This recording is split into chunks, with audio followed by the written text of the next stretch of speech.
Welcome to ఉద్యోగ నేస్తం channel. నమస్కారం మిత్రులారా, ఉద్యోగ నేస్తం తెలుగుకి స్వాగతం. రాష్ట్రంలోని విద్యుత్ ఉద్యోగులకు సంబంధించిన ఒక ముఖ్యమైన అప్డేట్ వెలువడింది.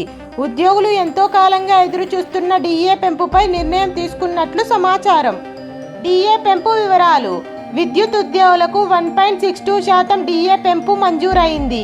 ఈ పెంపు 2026 జనవరి 1 నుంచి అమల్లోకి రానుంది. ప్రస్తుతం ఉన్న 17.65% డిఏను పెంచి 19.27%గా నిర్ణయించారు. ఎంతమందికి లాభం? ఈ నిర్ణయం వల్ల రాష్ట్ర వ్యాప్తంగా విద్యుత్ శాఖలో పనిచేస్తున్న సుమారు 70,000 మంది ఉద్యోగులు మరియు పెన్షనర్లు ప్రయోజనం పొందనున్నారు. జీతాలపై ప్రభావం ఎలా ఉంటుంది? డిఏ పెరగడంతో ఉద్యోగుల బేసిక్ పే ఆధారంగా నెలవారీ వేతనాల్లో పెరుగుదల కనిపించనుంది. అలాగే పెన్షనర్లకు కూడా అదనపు ఆర్థిక ప్రయోజనం అందనుంది. ఉద్యోగుల్లో ఆనందం: డిఏ పెంపు ప్రకటనతో ఉద్యోగుల్లో సంతోషం వ్యక్తమవుతుంది. పెండింగ్లో ఉన్న ఇతర ఆర్థిక అంశాలపై కూడా త్వరలో సానుకూల నిర్ణయాలు వస్తాయని ఆశాభావం వ్యక్తం చేస్తున్నారు. ముఖ్యాంశాలు ఒకసారి చూద్దాం.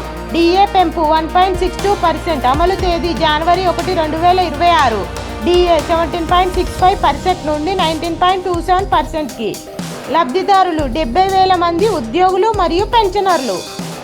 విద్యుత్ ఉద్యోగులకు ఇది ఒక శుభవార్తగా చెప్పుకోవచ్చు. డిఏ పెంపుతో ఉద్యోగుల ఆదాయంలో కొంత మెరుగుదల కనిపించనుంది. ఈ డిఏ పెంపుపై మీ అభిప్రాయాన్ని కామెంట్ చేయండి.